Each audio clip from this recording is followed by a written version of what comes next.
y vamos a dar inicio a vamos a dar entrada a un concepto muy importante que tiene que ver con la teoría de sistemas y cómo esta teoría de sistemas se vuelve tan importante que ahora es llamada teoría general de sistemas y por qué es una teoría general de sistemas y cómo esta teoría general de sistemas va a permitir abrir los espacios, sobre todo de esta pedagogía contemporánea y con relación también al pensamiento computacional, al pensamiento complejo y cuál es su importancia, cómo se deriva y cómo la podemos hilvanar y cómo podemos enmarcar toda esta teoría general de sistemas para darle sustento a lo que vamos a ver sobre el pensamiento complejo y sobre el pensamiento computacional. Y vamos a recuperar un poquito lo que nos habían tratado la doctora García Méndez y la maestra Sánchez Vázquez de Mercado con relación a los diferentes tipos de pensamiento y cómo esos pensamientos los podemos conjugar para volverlos un pensamiento complejo y sobre todo un pensamiento computacional, en dónde están ubicados y cómo podemos trabajar con ellos. Vamos a dar entonces inicio a solventar esta agenda, pero les queremos decir que pues al final va a haber posibilidad de que participemos y que entre todos construyamos y que sigamos avanzando con esas ideas del pensamiento complejo y el pensamiento computacional y cómo tienen entrada, cómo se interrelacionan con la pedagogía contemporánea y cómo esto tiene que ver con muchas cosas que van a seguir trabajándose a lo largo de este ciclo de conferencias. Bien, pues empezamos, ingeniero, por favor. Claro, claro. Esta primer lámina queremos expresar cómo la pedagogía contemporánea se va relacionando. Es una propuesta que interrelaciona muchos elementos, como es la biocorporalidad holística, en la que tenemos no solamente recuperando el concepto de biocorporalidad, no solamente tenemos un cuerpo, un alma, no somos elementos separados, sino que somos elementos integrados. El pensamiento computacional como una propuesta que va a permear, va a integrar diferentes modos de pensar, diferentes también perspectivas, también se van a ir integrando. La complejidad, que no solamente somos elementos separados, que si bien es cierto, la ciencia trata de expresar la separación para poder estudiar a profundidad y ser especialistas, pero en esta especialidad se van perdiendo elementos, se van perdiendo eventos, acciones, interrelaciones que son muy, muy importantes. ¿Okay? Como también la filosofía, la parte del psicoanálisis que se ha tratado en otras sesiones de las conferencias, se van relacionando y que es una propuesta transformadora, una propuesta que actúa. No solamente va a contemplar estos conceptos que algunos ya están dados, otros están en constante cambio y en constante integración de nuevos, pero que siempre está aplicándose. Esta conferencia también, y recalcando lo que ahorita comentaba el doctor Enrique Ruiz, la parte de que esta parte es aplicativa, que es la parte que nosotros tenemos que llevar a cabo día con día en nuestra labor, ya sea como profesores, como docentes, o también en nuestras actividades que hagamos, realicemos, deben estar incorporadas. Doctor. Vean ustedes cómo aquí pusimos a la teoría general de sistemas, pero en el centro la pedagogía contemporánea, que es justamente lo que nos está convocando, y cómo esta teoría de sistemas que se vuelve a teoría general de sistemas va a dar, gracias a la cibernética y a la teoría de sistemas, origen al pensamiento, a la complejidad y de ahí al pensamiento complejo y cómo el pensamiento complejo tiene que ver con el pensamiento computacional, pero también antes de todo esto vamos a ver cómo el psicoanálisis, como el doctor Richard Andon lo dijo en las sesiones pasadas, y cómo la doctora García Méndez y la maestra Sánchez Vázquez del Mercado trabajaron el tema de biocorporalidad holística y vamos a ver cómo nosotros en estas dos pensamientos, tanto el complejo como el computacional, va a poder derivar en lenguajes, este pensamiento, cómo lo vamos a poder hacer real a través de los lenguajes y vamos a hablar de los lenguajes naturales artificiales y en la tercera plática de la tercera semana subsecuente vamos a ver cómo con un ejemplo muy claro de la robótica pedagógica móvil vamos a poder integrar todas estas cosas y volverlo justamente algo real.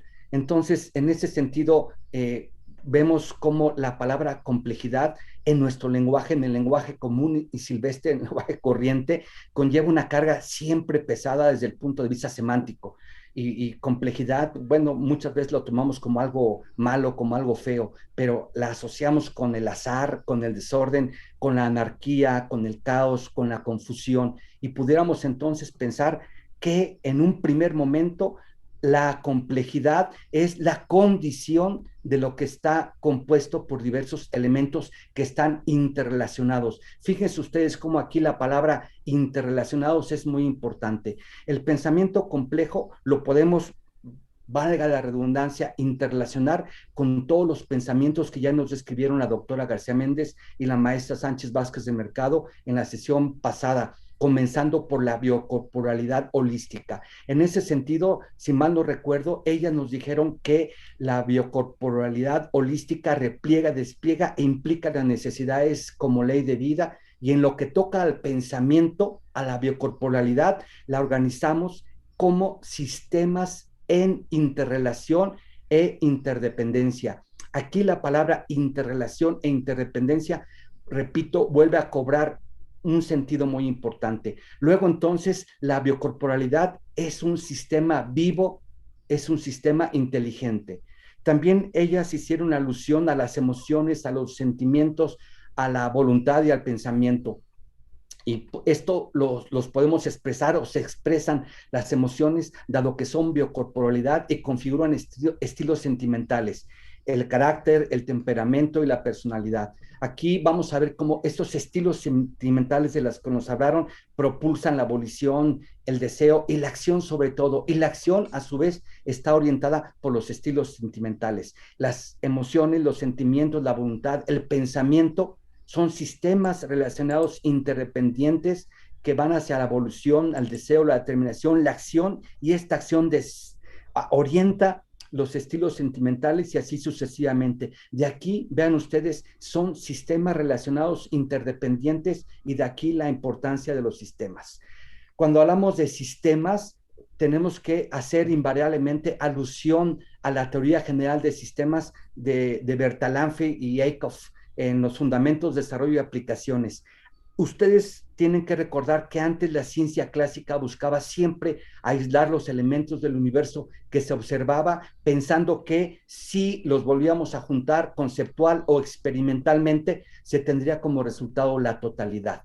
Y esto pasa en la década de los 60, donde surge la teoría de sistemas. Vamos a ver por qué después se vuelve general de sistemas. ¿Por qué es necesario comprenderla? Por la complejidad de los sistemas que existen en la tecnología moderna que estamos viviendo, por las relaciones que existen entre hombre y la máquina, y por la programación informática, que siempre resultan temas ineludibles en las complejas estructuras tecnológicas y sociales de nuestro mundo. Aquí el concepto sistemas ha penetrado en la mayoría de los campos científicos y tecnológicos, y esto implica y ha implicado un nuevo paradigma en el pensamiento científico, y según Kuhn, esto tiene como legado el hecho de que el concepto sistema puede ser definido y profundizado de distintos modos, según lo requieran, en nuestro caso, los objetivos de investigación. Aquí, la teoría general de sistemas podemos recuperar y ver que es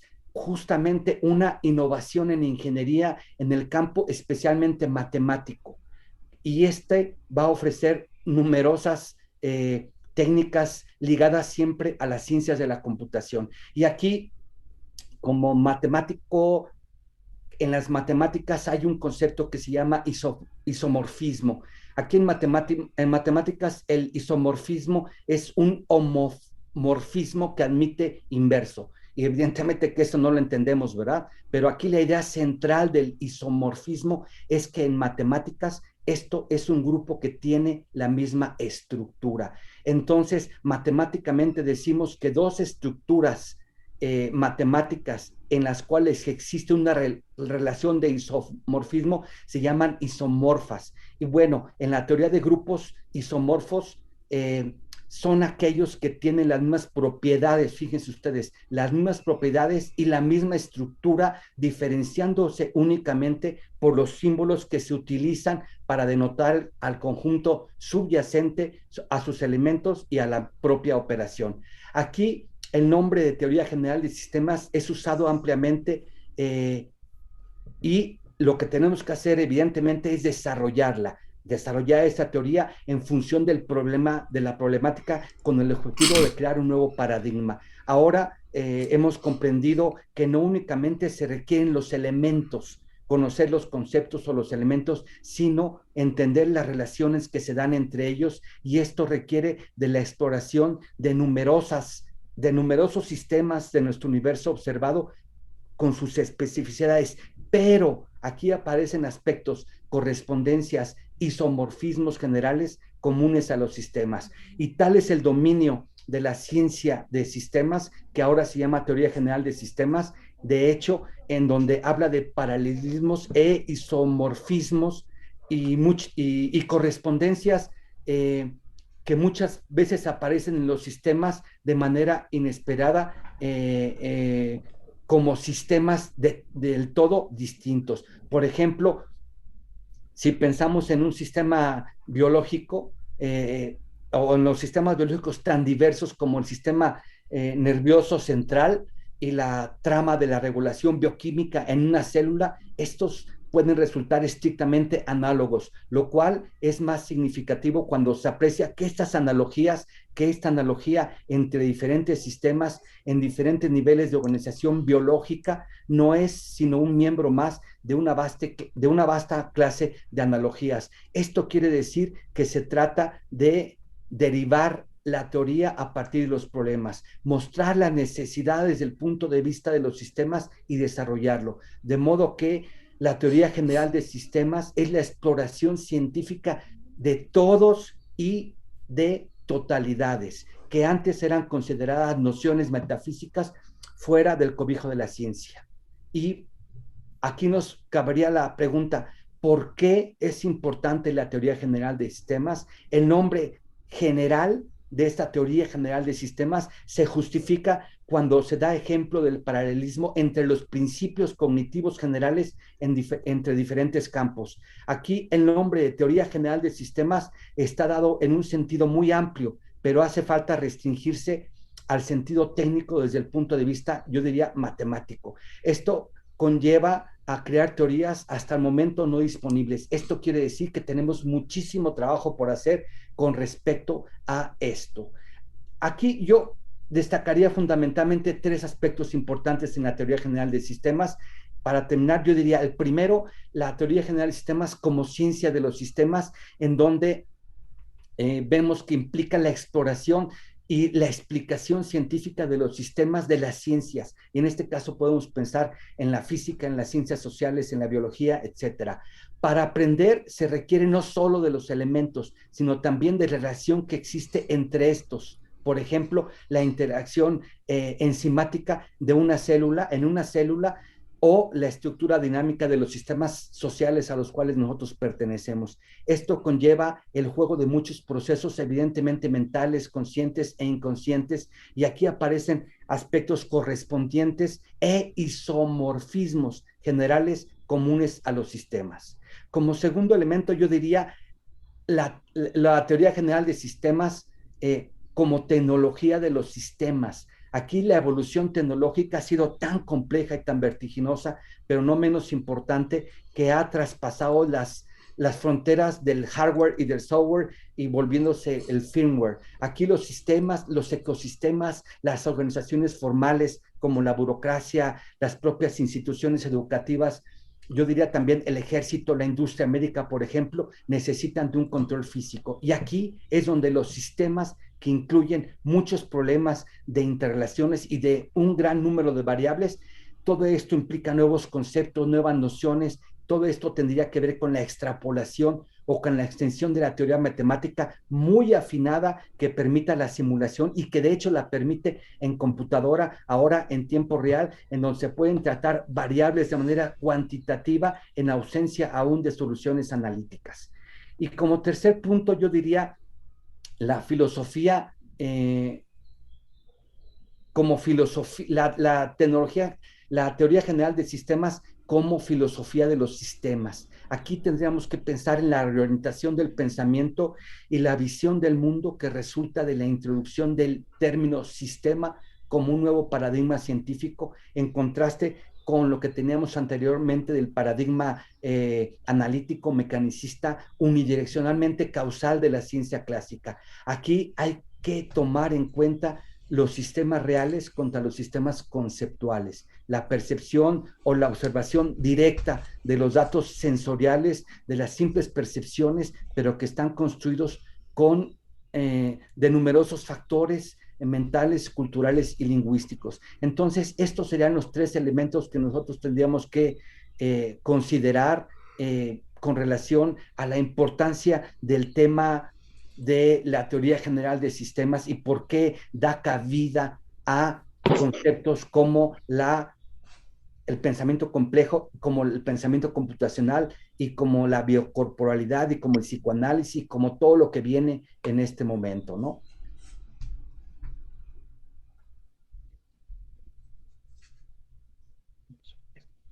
Partiendo de esta misma idea de la complejidad, es necesario que definamos algunos conceptos que se han expresado también en las conferencias pasadas precisamente, de cómo a partir de una idea entendida como un dato que puede ser percibido por el individuo, ya sea proveniente del mismo individuo, de la misma biocorporalidad o del exterior, estas ideas, estos datos se van configurando, se van procesando a través de diferentes estructuras y también logran formar conceptos. Estos conceptos, como muy bien comenta el doctor, algunos todavía no han sido creados, algunos todavía están en proceso, que estos conceptos, pero que estos conceptos son muy importantes para que logren expresar la regularidad en el objeto y asimismo lograr expresarlo en una palabra.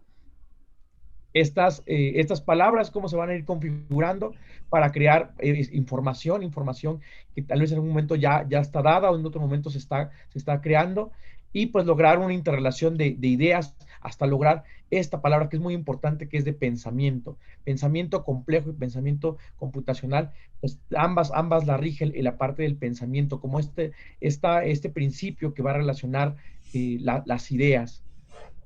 Ahora bien, digo, el mismo título del ciclo de conferencias, la palabra de cesura, siendo una palabra que se expresa en la poesía griega y latina, es una palabra que Este mes se lo va, comentaron dos. va a relacionar el término de un verso, el término o el cierre de algo, y va a iniciar. Aquí, en esta misma teoría de sistemas, en esta misma teoría de la complejidad y del pensamiento complejo, no todo por fuerza debe terminar. Ese término es un inicio de algo siguiente, es algo que está fluyendo y que tratamos de expresar, que es algo que se da continuamente. Hay un flujo entre los elementos. Doctor. Sí.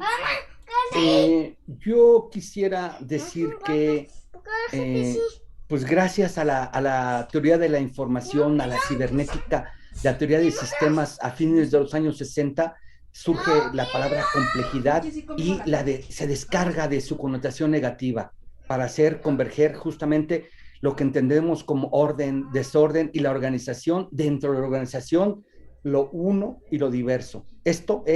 Se vuelve, como lo dice Morán, un macroconcepto que se integra de manera antagónica y complementaria. André Morán considera que hay dos concepciones erróneas con relación a la palabra complejidad. Pensar que la complejidad, de hecho, puede implicar en un momento dado ausencia de simplicidad. Y él dice, no, al contrario, una de las fortalezas del pensamiento complejo es justamente que privilegia la integración de todos los elementos que aportan o que aporten claridad, orden, precisión en el conocimiento y dejando de lado las acciones reduccionistas unidimensionalizantes, que truncadoras, que producen reducciones banales, sin dar oportunidad a la riqueza de las interacciones, de las interactuaciones, de los vínculos, de las interferencias que existen simple y llanamente en nuestro mundo real. La otra es que confundamos la complejidad con completud. En ese sentido, se formula uno de los axiomas de la complejidad, que es la imposibilidad, incluso teórica, de la omnisciencia. Esto implica la afirmación de un principio de incompletud y de incertidumbre.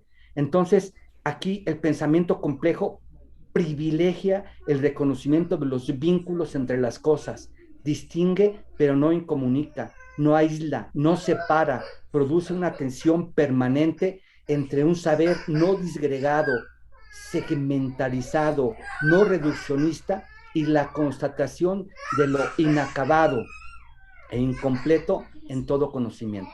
Aquí la complejidad comprende evidentemente incertidumbres, indeterminaciones y evidentemente fenómenos aleatorios. Siempre la complejidad está relacionada con el azar, con la eventualidad, con la contingencia. Si tenemos sentido de complejidad, debemos entonces tener en consideración la multidimensionalidad de la realidad.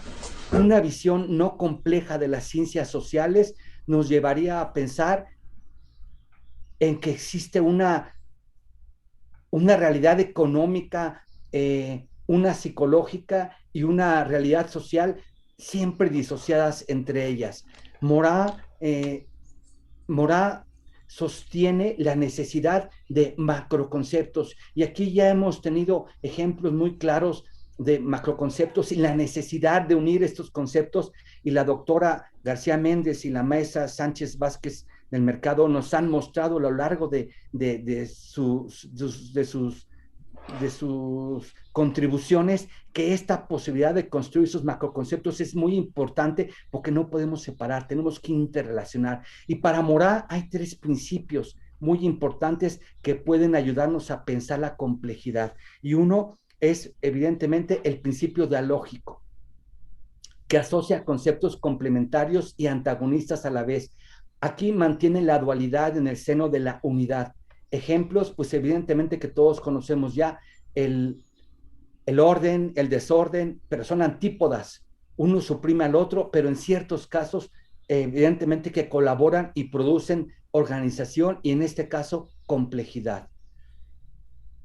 Por otro caso, también tenemos el principio de recursividad, y este principio, digo recursivamente, aquí sé que hay doctores en matemáticas, y el principio de recursividad, bueno, es un principio, es un concepto matemático, pero también tiene que ver mucho con las ciencias de la computación, con la programación informática. A mí personalmente, cuando yo trabajé y aprendí a la recursividad, me costó mucho trabajo hasta que, gracias al lenguaje Logo, entendí de una manera física clara el concepto de recursividad. Y este principio de recursividad organizacional es un proceso recursivo en el cual los productos y los efectos son al mismo tiempo causas y productores de aquello que los produce. Como individuos, por ejemplo, nosotros somos productos de un proceso de reproducción, pero también una vez que somos producidos, nosotros nos convertimos en productores del mismo proceso de reproducción que va a continuar. Ese es un ejemplo muy clarito de esto de recursividad. La recursividad es un concepto tan bonito que en su propia definición se llama a sí misma sin aún existir. Y esto es muy, muy interesante y tiene muchas posibilidades de aplicarse en matemáticas y en la vida real, y sobre todo en el pensamiento complejo y en el pensamiento computacional. Aquí otro de los principios de Morá, de su pensamiento complejo y la complejidad, tiene que ver con el principio hologramático.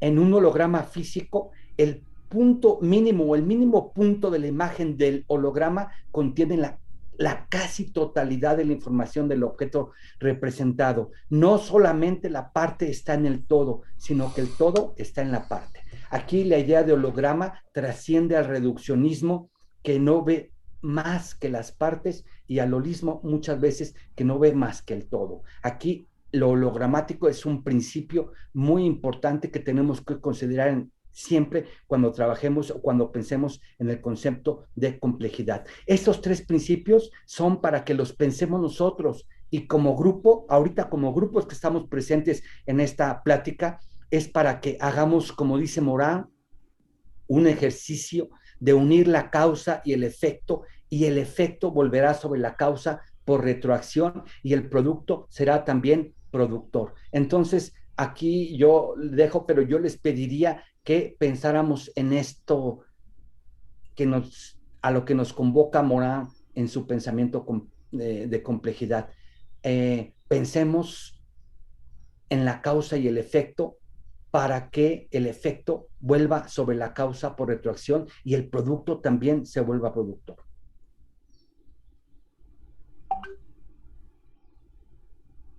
No sé si quieras continuar, por favor, ingeniero. Claro, doctor.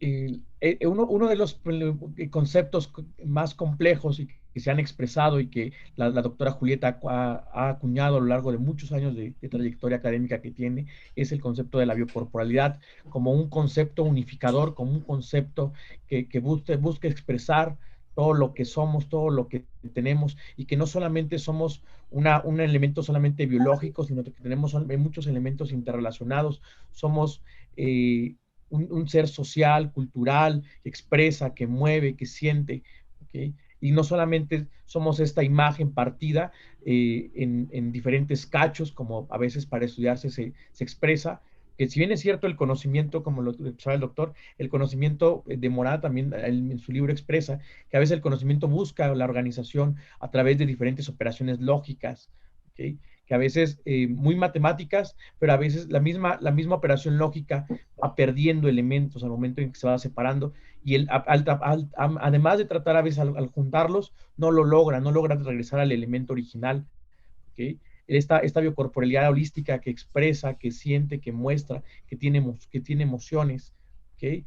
Que es, no solamente que tiene, sino que es, somos y todo lo que expresamos y lo que mostramos, se va dando cuenta de esta gran complejidad que somos y que estamos en constante cambio, en constante movimiento, no estamos dados, sino que nos estamos dando día con día.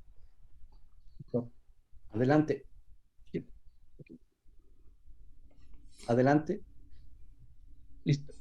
Bueno, como muy bien le expresaba el doctor, la teoría general de sistemas, que va a ser la teoría la que va a sustentar la complejidad, sustentar lo que es también parte del pensamiento computacional, de la cual se van a partir y derramar diferentes elementos, centrándose como un centro de la teoría, como una unidad, pero no una unidad discreta, no una unidad aislada, no solamente una posición nada más.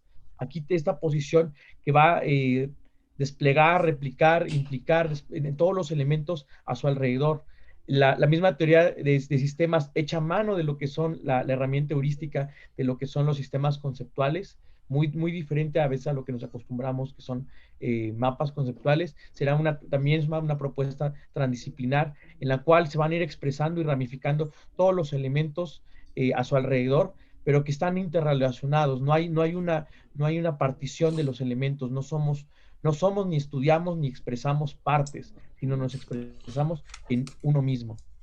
Y fíjense ustedes, en este pensamiento de complejidad, aquí la propuesta transdisciplinar es muy importante.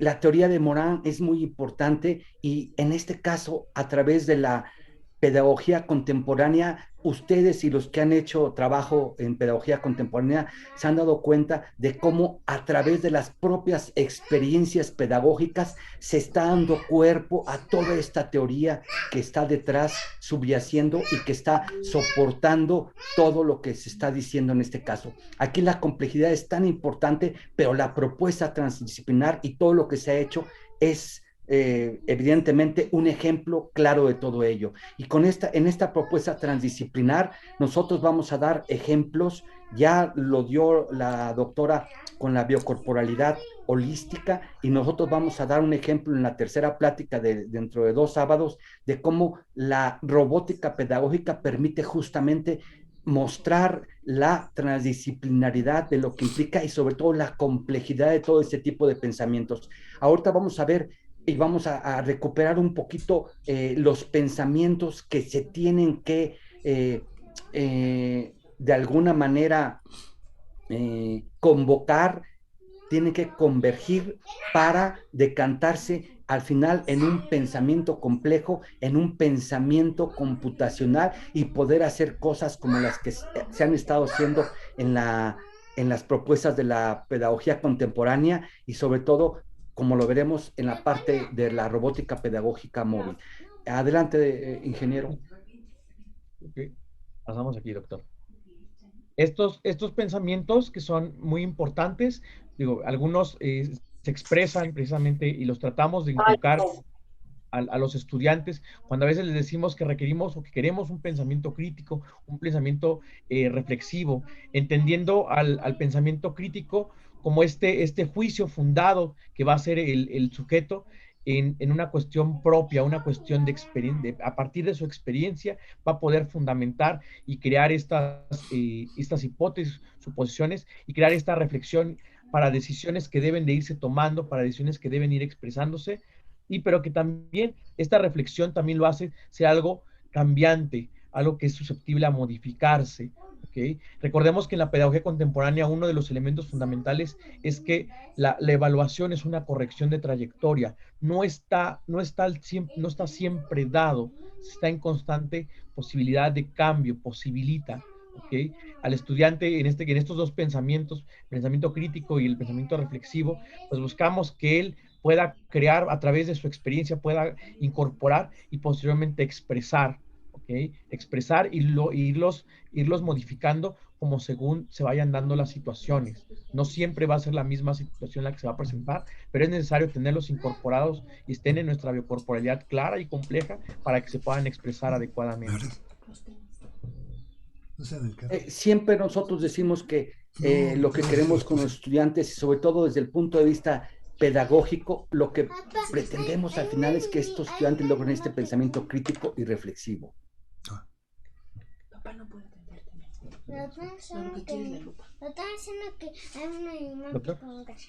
El pensamiento heurístico, vemos cómo la heurística pone en práctica nuestra habilidad justamente de ir más allá, de inventar, de describir eventos nuevos. Aquí muchas veces nos planteamos problemas y no sabemos cómo los vamos a resolver. No obstante, gracias a las heurísticas podemos decir que los resolvemos y esta es una habilidad que siempre está presente y justamente el pensamiento complejo nos va a permitir desarrollar este pensamiento heurístico.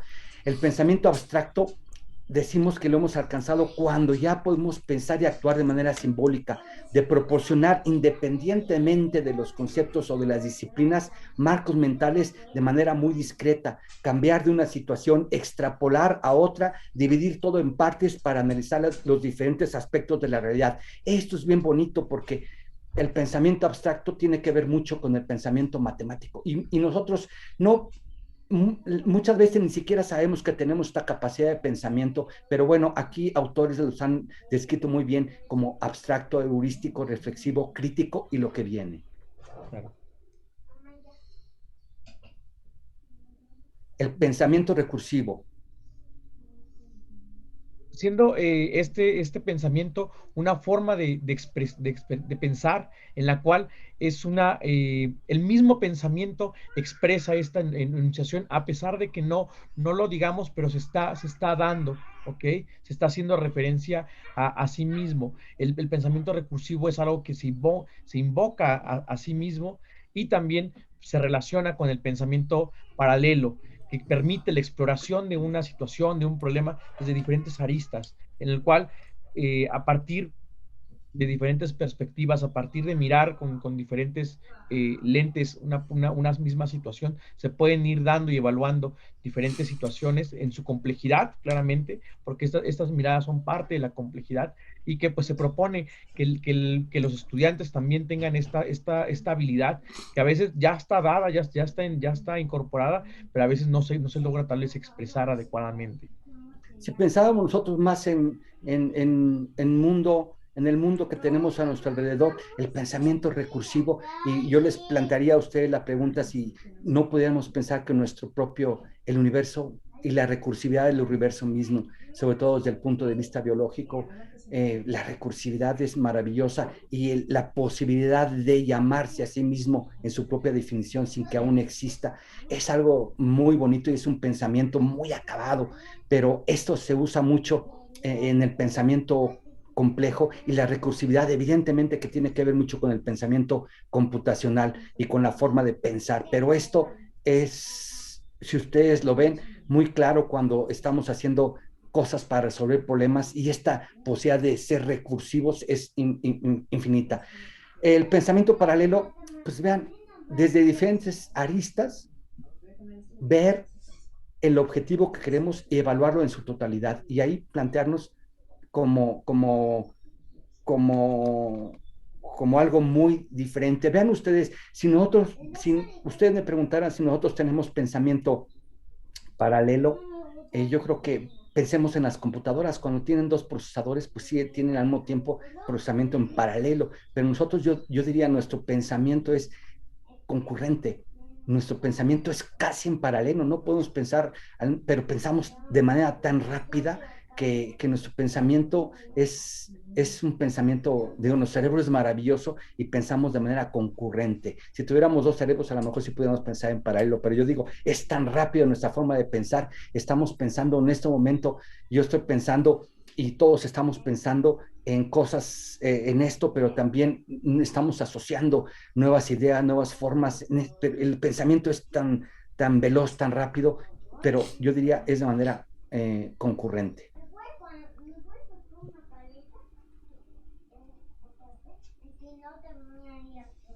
Vean, casi al mismo tiempo y permitir interactuar entre sí.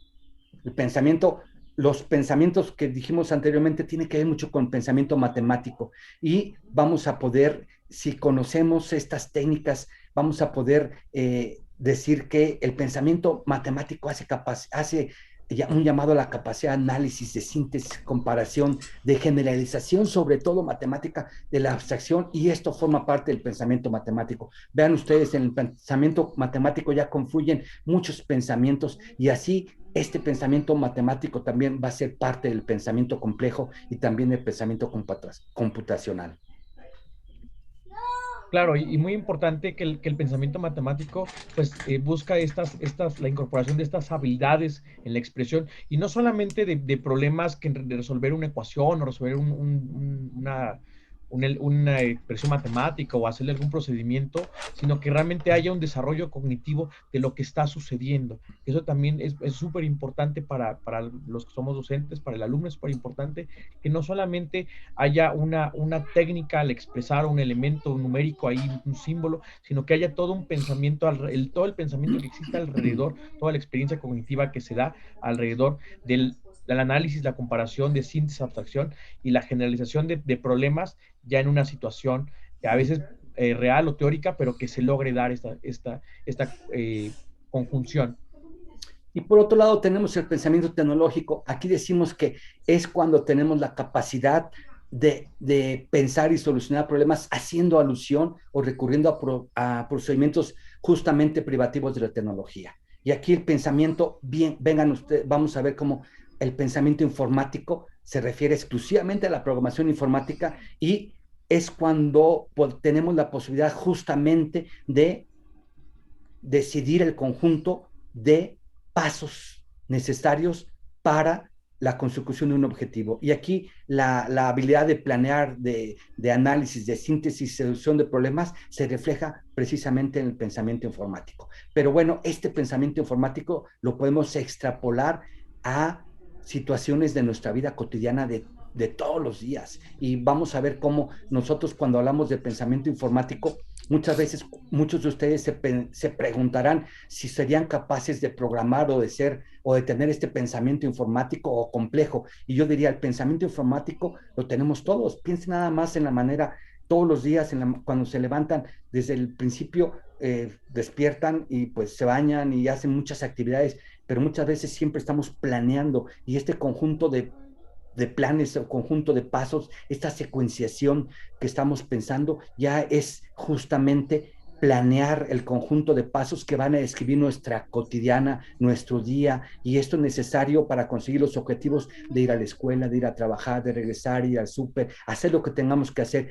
Y si yo les preguntara cómo se bañan, ustedes me tendrían que decir el conjunto de pasos, cómo le hacen para bañarse, o cómo comen, o cómo se ponen el nudo de la corbata, o cómo se visten, o cómo caminan, o eh, eh, cómo se maquillan, o cómo se peinan. Todas las actividades de nuestra vida diaria, si las tuviéramos que planear y pensar y describir, tendrían que ver con el pensamiento informático.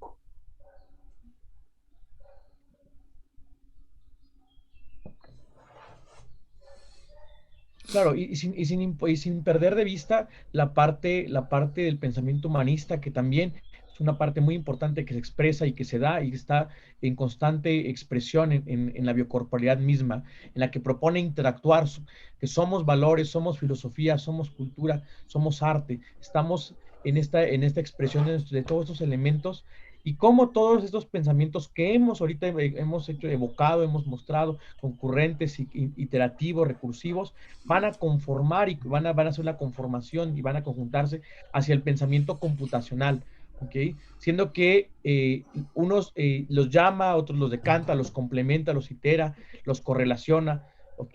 Se van dando las secuencias, las condiciones, se van situando para forjar esta suma, este aglutinamiento en el pensamiento computacional, que ese va a ser el pensamiento que va a aglutinar todos estos anteriores para lograr esta complejidad de la que hablamos. Vean, cuando escuchamos siempre el término de pensamiento computacional, evidentemente que esto alude tan solo al hecho de desarrollar algoritmos de computación para resolver problemas. No, esto no es así. El pensamiento computacional se refiere a la posibilidad de que nosotros integremos, entre otras cosas, el pensamiento crítico, reflexivo, los saberes adquiridos, nuestras actitudes, algoritmos de distintas disciplinas como las matemáticas, las humanidades, las ciencias sociales, por mencionar algunas, en la resolución de distintos problemas. Aquí lo más importante es que el pensamiento computacional coexiste en la integración de conceptos estructurales de las ciencias de la computación y de la disgregación de las componentes de un problema para su solución, incluyendo evidentemente aquí los conceptos teóricos de información en general y de cálculo computacional en particular. El término pensamiento computacional fue sugerido por Seymour Papert en la década de los 80 y definido finalmente por Janet Wing como el conjunto de actitudes y de saberes universalmente aplicables que todos, y no únicamente los ingenieros o los informáticos, deberían de aprender y de dominar. Aquí el pensamiento computacional, fíjense ustedes, significa mucho más que saber programar, requiere pensar en muchos niveles de abstracción, y lo anterior quiere decir que el pensamiento computacional utiliza razonamientos heurísticos para encontrar soluciones. La heurística aquí es muy importante, ordena en presencia de la incertidumbre. Ya hablábamos de la complejidad de la incertidumbre, busca estrategias de capacidad de cálculo y de almacenamiento en función del tiempo. El pensamiento computacional nos permite pensar de manera recursiva, en paralelo, concurrencialmente, y de interpretar datos como si fueran código y de código como si fueran datos, y sobre todo dimensionar para poder generalizar. Y esto tiene que ver con el pensamiento matemático. El pensamiento computacional facilita determinar lo que puede ser calculado y cómo tenemos que calcularlo. Esto es, el pensamiento computacional forma parte de la vida común y silvestre y corriente de todos nosotros como individuos y ejerce una cierta influencia de cálculo en todas las disciplinas, tanto duras como blandas. Luego, entonces, nosotros pudiéramos decir que el pensamiento computacional no es tan solo programar, va más allá de la capacidad de programar, permite que actuemos y que pensemos en diferentes niveles de abstracción y la posibilidad de actuar y de pensar en diferentes niveles de abstracción lo vuelve un eje transversal y articulador del pensamiento en general. Esto es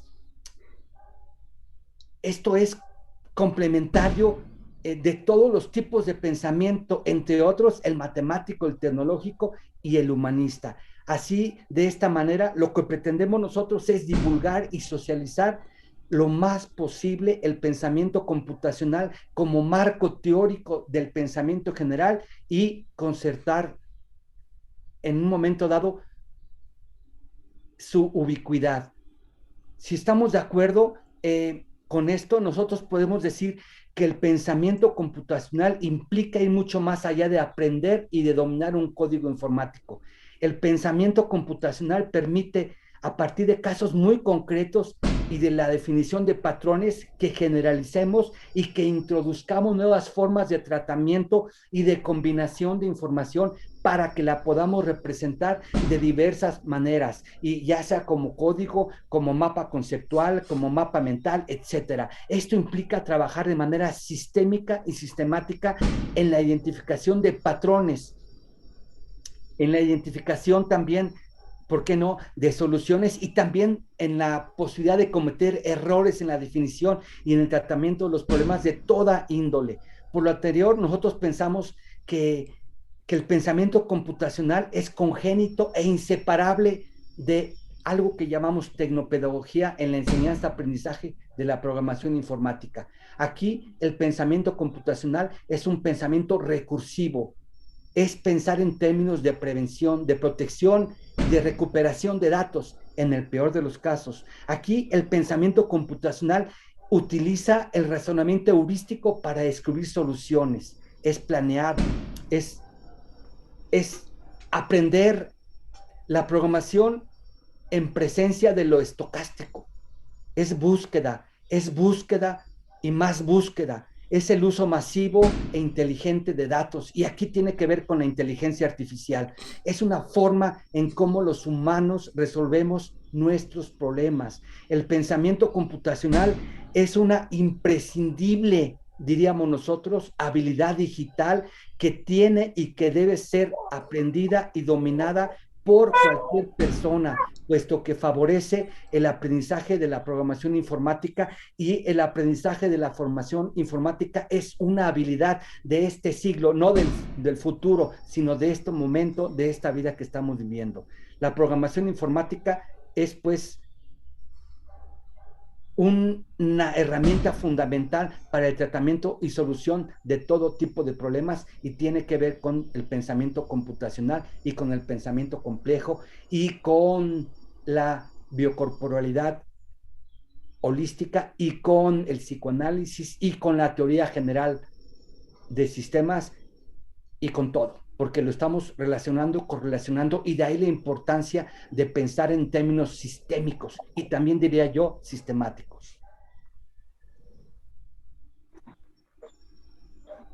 Voy a adelantar un poquito, doctor. Sí.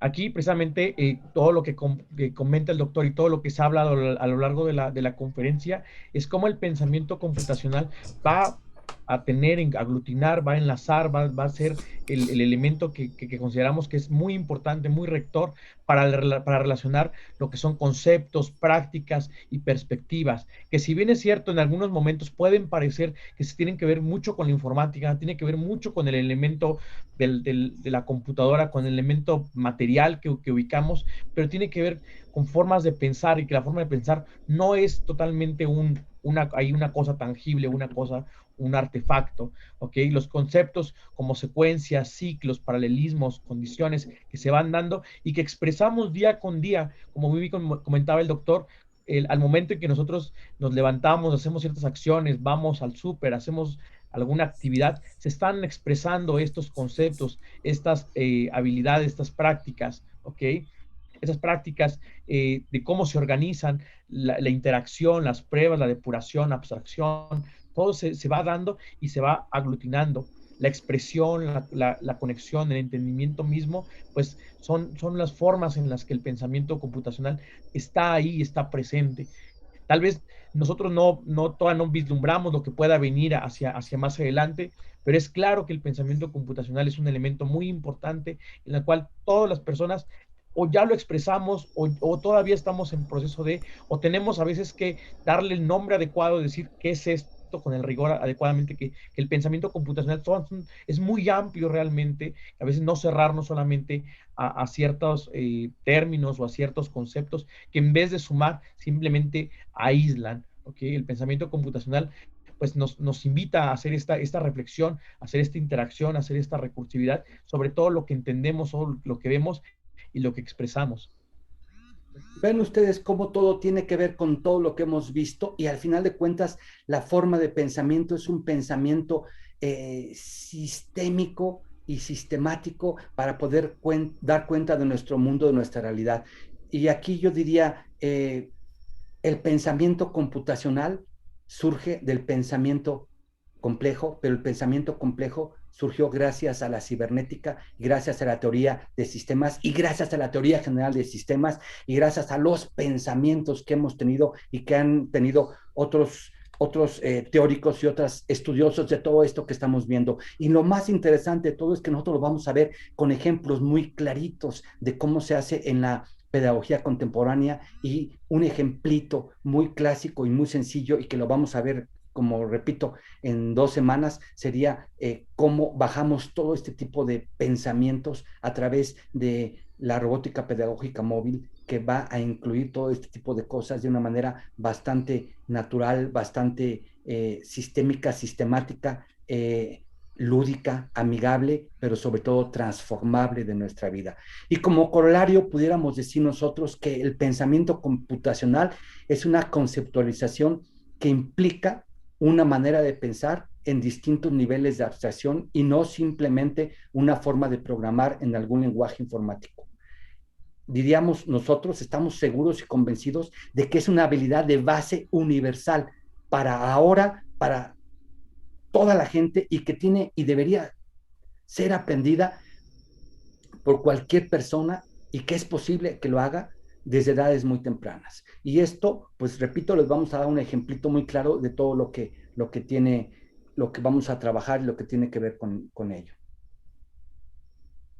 Claro, el pensamiento computacional consideramos que es algo fundamental, se debe de expresar desde de las edades más tempranas, se tiene que ir promoviendo, se tiene que ir dando, y desde la academia es muy importante el seguir aportando a esta parte, a la creación de estos conceptos unificadores, que no solamente, que no dividen, sino que integran. ¿Okay? En la que el alumno también se ve como un todo, la competencia tecnopedagógica, en la que no solamente es importante el nivel de programación, el nivel de amplitud de programa o de complejidad que a veces solicitamos, sino que también todas las habilidades que se van adquiriendo. Como muy bien lo dice el doctor, a lo largo de las siguientes 2 conferencias, las siguientes 2 charlas que habrá a lo largo de la siguiente semana y dentro de 15 días, se irán aunando todavía más a esto, a los lenguajes natural, al lenguaje artificial, que también es súper importante la forma en que estos lenguajes se van expresando y cómo una aplicación que, digo, el doctor ha trabajado durante muchísimos años, la pedagogía la robótica pedagógica, en la cual se van a integrar todos estos conocimientos. Consideramos y reiteramos que el pensamiento computacional es un pensamiento de base que debe de estar presente, debemos de promoverlo y debe de ser enseñable hoy en día a cualquier nivel educativo. No es un concepto ni es una pedagogía discriminadora, no es una pedagogía que solamente sea enseñanza para algunos o para ciertos niveles educativos, no es algo defectuoso, sino es algo para todos que es posible, independientemente de si algunos son estudiantes, jóvenes, grandes, adultos, personas de mayor edad o con un grado académico muy alto, es una actividad que se debe de incorporar, una habilidad que se debe estar incorporando día con día. Y tampoco bélica. Ahí tenemos, ya lo diremos en su momento, pero la robótica pedagógica móvil es una robótica povera desde el punto de vista de los insumos que tienen que ser utilizados para su concepción, diseño, construcción, desarrollo y aplicación, pero rica desde el punto de vista cognitivo y lo que pretende al final de cuentas es que nosotros logremos entre todos la construcción de una de, nues- de nuestras propias tecnologías a partir de lo que somos, de lo que tenemos, de nuestra historia, de nuestra humanidad y sobre todo siendo conscientes de que somos mundo y de que tenemos únicamente un mundo y este mundo somos nosotros y tenemos que recuperarlo y tenemos que usarlo de la mejor manera y para que sea un mundo mejor de todos y para todos. Yo creo que aquí le dejamos, ingeniero, y a lo mejor vale la pena pues que viéramos si hay comentarios, preguntas o lo que diga el público. Muchas Claro. gracias, Enrique Ruiz Velasco y José Cruz Juárez.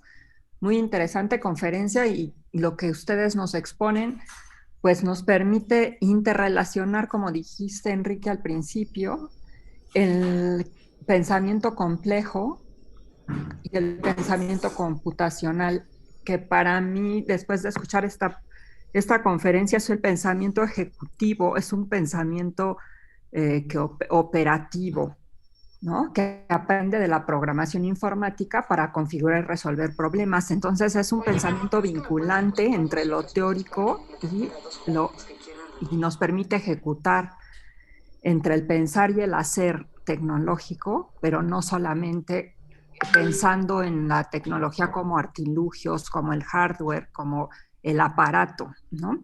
Y bueno, y el pensamiento complejo en su base tiene el el caos que admite la contingencia, el desorden, pero que se puede configurar en cosmos y que el pensamiento complejo y el pensamiento computacional justamente nos permiten ir ordenando ese caos para configurar cosmos y que nunca alcanzaremos el orden total, sino que es una dialéctica entre caos, cosmos, contingencia, desorden, organización y que ese pensamiento computacional justo nos da esta posibilidad de organizar para ejecutar, para operar, para resolver, para sintetizar, ¿no? Muchas gracias. Y sí abrimos a las intervenciones. Julieta, no sé si quieres hacer algún comentario. Tienes apagado el micrófono. Ya, están levantadas las manos de Gustavo Zabaleta y de Miguel Orozco. Adelante, Gustavo Zabaleta, por favor.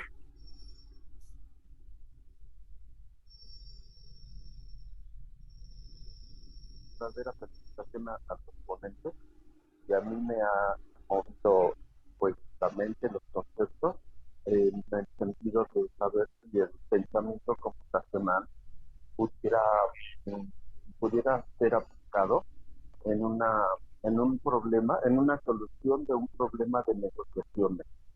Entonces ¿Una solución de un problema de qué, perdón? De un problema de negociaciones, negociaciones políticas o negociaciones entre gobiernos. Yo estudio el federalismo fiscal en México y tengo un sistema complejo donde participan un gobierno nacional con 40 entidades, 32 gobiernos estatales y 2.500 municipales. Entonces es un sistema que se negocia, pero se negocia con una regla ruda, de decir, se hace así, se acabó. Pero entonces pienso, o mejor dicho, estoy en búsqueda de un sistema que me resuelva una negociación multidimensional. Entonces la pregunta es, ¿este pensamiento puede aplicarse a fenómenos sociales como el que menciono de gobierno? Muchas gracias. Claro que sí. Yo pienso que justamente teniendo un sistema tan complejo como ese sistema social, aquí, como yo lo dije en un principio, la parte matemática viene a ajustar esas finezas que necesitamos y a dar cuenta de toda esta complejidad en la propia algoritmia para resolver este sistema computacional que da cuenta de un problema social. Yo creo que aquí tenemos, digo, estoy viendo a un doctor especialista en algoritmia que puede decirnos un poco más sobre ello, pero evidentemente que se puede, Gustavo, se puede trabajar, se puede hacer y llegar a sus expresiones mínimas para considerar todo la complejidad de este sistema social y tomando en cuenta justamente haciendo intervenir la parte matemática algorítmica y pues evidentemente que al final de cuentas siempre tiene que haber estas heurísticas, este azar, esta estocasticidad y matemáticamente se usa con todos los modelos matemáticos siempre tienen un error. Haces el modelo más un error y ese error lo tratas de volver cero, lo minimizas tanto como tú quieras para poder dar cuenta de este problema y resolverlo de la mejor manera, pero evidentemente que ahí el error va a tener, pues lo hemos visto ahora con las elecciones, por ejemplo, que siempre nos dicen que los modelos estadísticos matemáticos con una probabilidad más o menos del 3%, del 5%, del 2%, del 1%, dependiendo de lo que se quiera, pero sí se puede llegar y se trabaja de hecho con este tipo de modelos donde la complejidad pues se manifiesta y se trata de resolver de la mejor manera haciendo convergir en este caso el pensamiento algorítmico, matemático y todas las otras variables, porque son un sinfín de variables para dar cuenta de este fenómeno. Yo no sé si quieras decir algo, ingeniero. Claro, yo comparto totalmente la idea del doctor en la parte en la que sí, efectivamente, yo creo que sí es posible aplicarse a este sistema que comentas, Gustavo, que es muy complejo, en el cual pues hay diferentes niveles, hay diferentes jerarquías, diferentes situaciones que se están dando, pero yo creo que el pensamiento computacional sí se expresa ahí, está presente y puede ser una forma en la que se vaya organizando, pero siempre teniendo en cuenta la parte muy bien que comenta el doctor, en la parte del posible error, que el caos va a estar dado posible a lo largo de todas las situaciones de decisiones que se pueden ir tomando, pero este mismo caos va generando también una reorganización de sus elementos, una reorganización y pues siempre posibilitando llegar a buen término y una buena organización del objetivo que se pretende, Gustavo. Muchas gracias. Ojalá y nos puedan dar bibliografía como en esta parte. Gracias a todos. Felicidades. Gracias. ¿Qué tal? Buenos días, Julieta, Mónica, muchas gracias por su moderación en esto. Josué, súper interesante, doctor, como siempre eres un tipo fuera de serie. Fíjate que a mí me llamó la atención, Josué, cuando hablaste sobre la estructura del pensamiento computacional, no vi cosas que yo creo que son habilidades fundamentales en el siglo XXI. Fíjate que siempre que veo los currículos veo que seguimos arrastrando cosas del siglo XIX, del siglo XX, y los curriculistas siempre buscan atender todas las necesidades, entonces meten un montón de cosas sin priorizar las cosas importantes. Aquí me llama mucho la atención, sobre todo la parte en la que hablas de prácticas, me gustó mucho, pero yo agregaría justo lo que te acaba de preguntar este hombre, la parte de negociación, porque cuando haces un sistema, lo haces entre Platón y Aristóteles, ¿no? Una cosa es lo que quisieras tener y otra cosa es lo que puedes hacer. Y entonces siempre te esfuerzas para jalar lo que puedes, para ir un poquito más en la dirección de lo ideal. Y te mueves en este mundo entre lo matemático, la parte física de las computadoras y luego también entre la parte humana en la que siempre estás negociando con el usuario. El mejor sistema no es el que tiene los mejores algoritmos, sino el que le resuelve un problema, una necesidad al usuario. Entonces, aquí en la parte de prácticas yo te recomendaría agregar algo que tenga que ver con esto que tanto Gustavo como yo vemos, ¿no? La parte de negociación, la parte de planeación. Ser informático es sentarte en una sala con muchos usuarios muchas veces y ver que hay una lucha por qué módulo del sistema se hace primero. Entonces, a la hora que estamos priorizando, fíjate, esto sigue ocurriendo en prácticamente todas las habilidades humanas. A mí me llama mucho la atención que no enseñemos administración de proyectos a nivel de secundaria. No sé si a nivel de primaria, pero pero a nivel de secundaria y bachillerato, te aseguro que para los chicos aprender estas cosas de planear, de organizar las cosas sería fabuloso. Me encantó cómo lo planteaste aquí en la parte de prácticas, está fabuloso, man. Bueno, ese era el comentario y de veras agradecerles, muy buena conferencia, súper interesante, cómo tenemos que irle pensando los profesores para ir incorporando todo esto que están hablando. Pobre de Edgar Morin, está superado, y ahorita lo que está haciendo la doctora Wing es JM Wing, ¿no? Ella, bueno, va a un renglón más arriba de lo que tenemos, entonces se ve que esto se sigue moviendo de una forma impresionante. Muchas gracias, de veras. Josué, felicidades, está interesante lo que estás planteando. Y sobre todo, doctor, en el sentido en el sentido de que tú dices, y yo dije por ahí, que todo esto está por ser hecho. Aquí lo importante de la teoría general de sistemas es que se vuelve general, y todas las necesidades y las problemáticas que tengamos que desarrollar, hay que desarrollarlas y darles ese marco que necesitamos. Pero ya está lo interesante, que son las bases de las interrelaciones, las interactuaciones, las relaciones que se dan entre las variables, y los modelos que pueden surgir para trabajar con todo esto pueden tener tantas variables como se quiera y como se pueda controlar, y como para poder producir este pensamiento computacional y resolverlo desde la propia disciplina que se requiera, ¿no?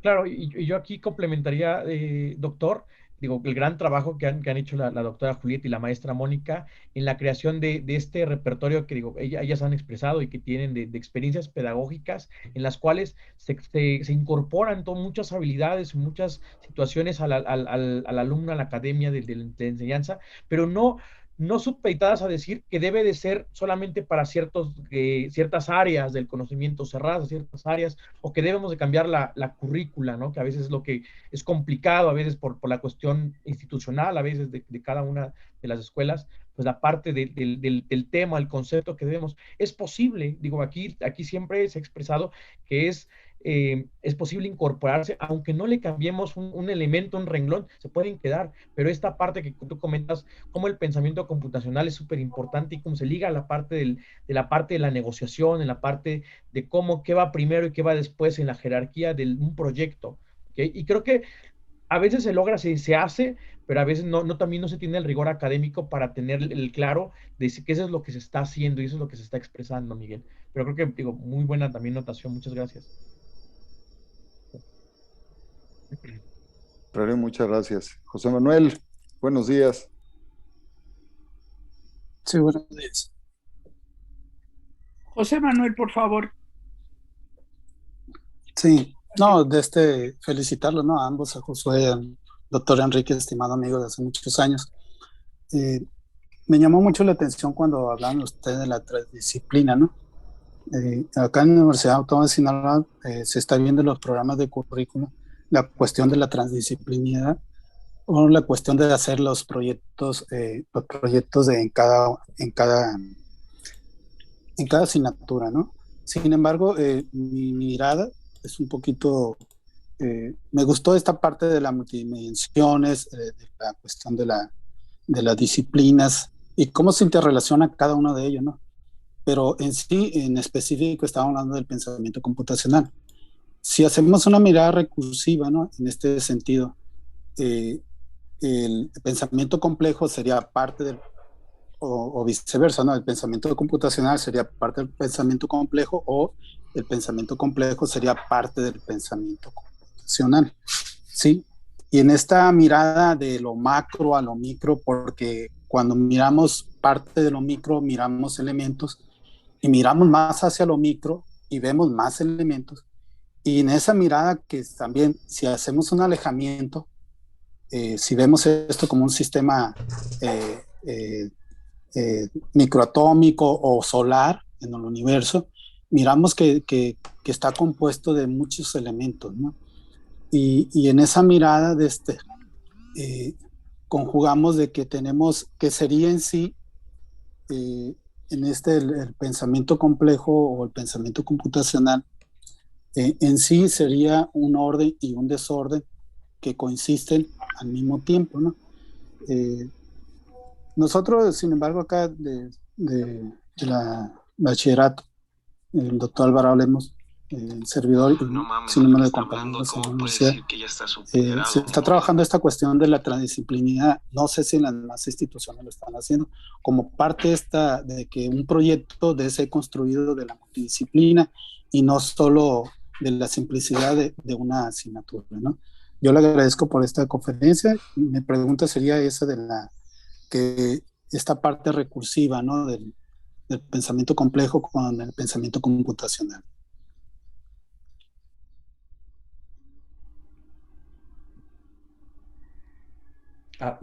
Doctor Mendoza, si bien entendí, lo que preguntas es si el pensamiento computacional forma parte del pensamiento complejo. Y viceversa. Sí, pues es que todo se vuelve, digo, pero justamente el pensamiento complejo lo que hace es dar entrada al orden, al desorden, al caos, a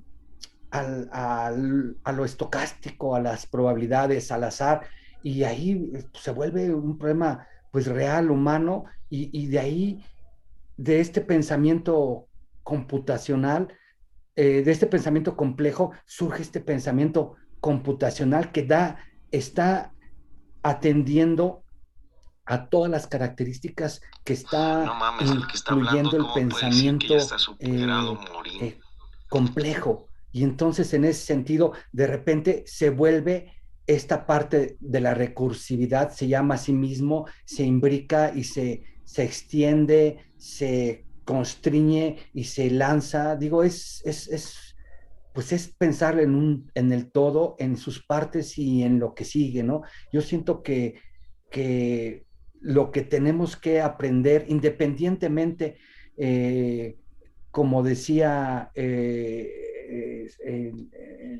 anteriormente Zabaleta, lo que tenemos que entender es que independientemente de la disciplina, se puede generalizar, se puede usar, se puede atender en función de las necesidades específicas de lo que estemos nosotros viviendo y de las variables que están interviniendo, y que ahí vamos a nosotros a notar cuáles son las que están decidiendo este fenómeno para poderlo resolver, ¿no? Yo siento que es una gran posibilidad de incluir todo y resolverlo de una manera hologramática, viendo no únicamente las partes, el todo, sino lo que sigue de todo esto, ¿no? Entonces yo creo que es algo muy interesante y depende de nosotros, de nuestra capacidad, como decía el doctor Orozco, enseñarles la parte de los negocios, pero al final de cuentas la parte de los negocios tiene estos pensamientos de los que nosotros hablábamos, el reflexivo, el crítico, el analítico, y el matemático y el computacional. Si uses todo eso para resolver cualquier problema, independientemente de la disciplina, si es administración, si es economía, si es psicología, si es medicina, ver cómo las poblaciones se distribuyen de esta manera, y meter todo esto dentro de este pensamiento complejo y resolverlo a través del pensamiento computacional sería sensacional, ¿no? Bueno. Y repito, no tiene que ver el pensamiento computacional únicamente con la resolución de un problema a través de un programa informático, sino es resolverlo y verlo, y si hay posibilidades, resolverlo, porque bueno, ahora es maravilloso, como yo decía, tener la posibilidad de resolver todo y simularlo matemáticamente y en la computadora en tiempo real, sin necesidad de tener los sistemas ya resueltos completamente todo, sino lo metes y después tú puedes volcarte sobre lo que tú quieres hacer, pero de una manera mucho más natural, más plástica, más libre, más amigable, más lúdica, más rica. porque meter esta parte de la tecnología de una manera adecuada y responsable te permite entender y resolver el problema con una mejor visión, ¿no? No, sí, aparte del pensamiento crítico y el pensamiento creativo hay una interrelación, ¿no?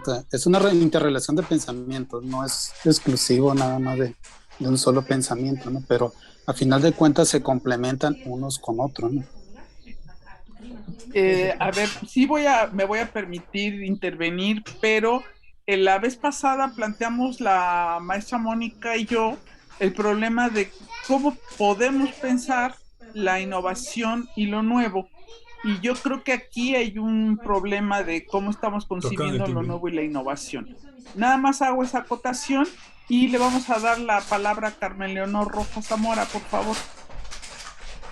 Pero seguimos discutiendo, doctor José Manuel Mendoza. Por favor. Buenos días a todos y todas y muchas gracias. Excelente conferencia y conceptos muy interesantes. Y creo que esto da cuenta de que sí es necesario ya trabajar, no en el futuro, sino ya ahorita, como se dijo Enrique, esto de computacional, que ya está trabajándose. Por ejemplo, nosotros ahorita, una experiencia rápida, cuento, en CCH, estoy trabajando ahorita con profesores de cómputo, profesores de matemáticas, y yo que doy enseñar a los alumnos los ángulos paralelos. Entonces, los ángulos y su paralelismo. Entonces, creo que esto es bien interesante, porque yo a través de las redes semánticas estamos trabajando la parte de la lingüística, de cómo los alumnos tienen que comprender bien el concepto para poder llegar a sus pensamientos abstractos en las matemáticas y cómo poderlo trabajar en el sistema computacional. Entonces, creo que esto es unos elementos que confirman lo que estamos haciendo en unas prácticas pedagógicas reales y que se necesitan ya en el ahorita, en el aquí y ahora, porque nos va a rebasar. Ya estamos trabajando en eso y creo que esto confirma que en la práctica, tal vez sin tener esa teoría atrás de que muchos, pues yo que soy pedagoga no tengo esa formación computacional ni matemática, pero a través del conjunto de formarme y estar compartiendo conocimientos con compañeros de otras disciplinas, he podido adquirir eso y me ha podido hacer cosas prácticas en mis aprendizajes en el aula. Pues muchas gracias y felicitaciones. Gracias, Carmen. Gracias. La próxima semana vamos a trabajar un poco esto que dices tú de lenguajes naturales y artificiales y vamos a ver cómo se puede a través del lenguaje natural, de la lingüística, aprender a decantar, a producir, a trabajar con estos conceptos para volverlos mucho más físicos, más reales, estos entes abstractos que tienen que ver con conceptos como variables, etcétera.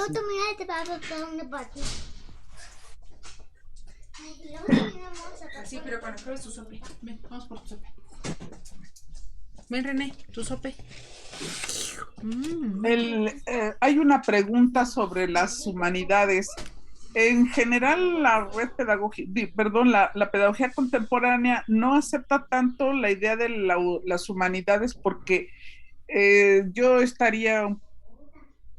pondría en discusión el concepto de humanidades, sobre todo porque aparecen en tiempos de guerra y en tiempos de crisis. Lo que aceptamos nosotros son las disciplinas filosóficas que son transformadoras. Y en ese sentido, el problema con el pensamiento computacional, no hay problema con el pensamiento computacional porque no está referido, y veo que en el chat del grupo seguimos pensando en que es con respecto a los fierros, y no, es con respecto al pensamiento. Y lo dijeron claramente, si partimos de las necesidades como ley de vida que nos razan y tasan a todos los humanos del mundo, y desde que la especie humana lo es, no va a haber nada del pensamiento computacional que nos aparte de lo humano, porque precisamente es humano. pero además también la idea de la tecnología como instrumentos, aun cuando fueran puros instrumentos, son instrumentos humanos. No cayeron del más allá, no surgieron, no tienen generación, o sea, no lo es. Pero aun cuando fuera la tecnología puros instrumentos, los instrumentos son productos humanos y por tanto son perfectibles y usables. Y entonces no lo es, pero aún así hay como un fantasma que recorre el mundo en el sentido de que la tecnología nos deshumaniza cuando es un producto humano, no nos puede deshumanizar. Y en ese sentido, las humanidades en general no me costaría mucho trabajo discutirlas, pero sí de las disciplinas filosóficas, insisto, que son transformadoras. La filosofía es para interpretar el mundo, pero también es para cambiarlo, para transformarlo. Y que justamente el problema que tenemos es la tesitura de nuestra percepción es capaz o no de transformar esa realidad. Y tenemos que empezar a transformar la realidad desde nuestra percepción. Y ahí sí es muy difícil porque tenemos 3000 años de pensamiento patriarcal y que se expresa en los lugares más insólitos del mundo, hasta en el feminismo. Entonces, va Natalia y Jorge. Es que Jorge, creo que hoy apareciste con tu nombre de Huawei. Pero mi querido amigo argentino luego va de Natalia, por favor. Gracias. Perdón, yo quería decir algo rapidísimo, doctora. Sí, por favor. Nosotros enseñamos a programar, pero no es el fin último. Claro. Y enseñamos a construir robots y todo, no es el fin último. Lo interesante es desarrollar ese tipo de pensamientos. Nosotros enseñamos a programar independientemente de una computadora, lo hacemos de manera mecánica con los recursos que podemos hacer. Aquí lo interesante es los conceptos, los pensamientos que se van a desarrollar independientemente de en dónde. Si lo tenemos, maravilloso, pero si no, eso es lo importante, ¿no? Justamente eso es lo que yo aplaudo de tu proyecto, porque entre otras cosas les enseñas a los alumnos y a todos los que quieran oír, están hechos por humanos, que ellos lo pueden hacer la programación y eso está desregistrado el producto humano, porque programado o no, fue hecho por un humano. No es que haya parecido, es un pensamiento muy recurrente de como que la tecnología avanza a cuernos, avanza los conocimientos y el conocimiento tecnológico de los tecnólogos. No es la tecnología la que avanza. Y que justamente por eso, digo, más allá de todas las bondades que tiene, los jóvenes, las personas, los nobles en este asunto, pues tienen que reconocer que la programación la hacen los humanos, que el fierrito lo hacen los humanos, que la construcción está hecha humanamente, no es nada que aparezca. Natalia y Jorge, y creo que con esto vamos a cerrar. Gracias, doctora. Buenos días a todas y todos. Desde el sábado pasado, hablando o conociendo más sobre los tipos de pensamiento, y sobre todo ahora con esta conferencia, yo pensando como pedagoga y como que he trabajado muchos años con niños, me doy cuenta de cómo estos tipos de pensamiento se pueden ver en los niños, ¿cómo decirlo? Como que ahí están, ¿no? Sobre todo algunos, digamos, ¿no? Y entonces abonando a la reflexión de qué es lo que sucede, qué hacemos como escuela, qué hacemos como adultos, qué hacemos como maestros, para que estos pareciera que se adormecen, pareciera que se hacen a un lado y nos concentramos en el pensamiento lineal, en el pensamiento no relacional, no integrador, etcétera, ¿no? Entonces, por supuesto que sé que el proyecto de toda esta configuración de la robótica pedagógica precisamente apela y busca y promueve ese ejercicio, pero yo lo que pienso es cómo es que si tenemos ese pensamiento, esa variedad de pensamientos, esa diversidad, y es muy, para los que trabajamos con los niños, y mientras más pequeños, más evidente es, ¿no? Si nos dedicamos en parte de ese trabajo a ver realmente y a conocer, y bueno, más que una pregunta, pues lo lanzo como una reflexión, y si acaso una pregunta, pues será, además del qué hacer, qué estamos haciendo o qué hemos hecho, ¿no? Para en esa configuración de propuestas y de soluciones y de abordajes, pues estén basadas en que ahí está, y cómo es que se pierde o que se duerme o que se reduce, se deja de ejercitar. Y principalmente eso, relacionado también a lo que estaba planteando la doctora Julieta justo antes que de mí.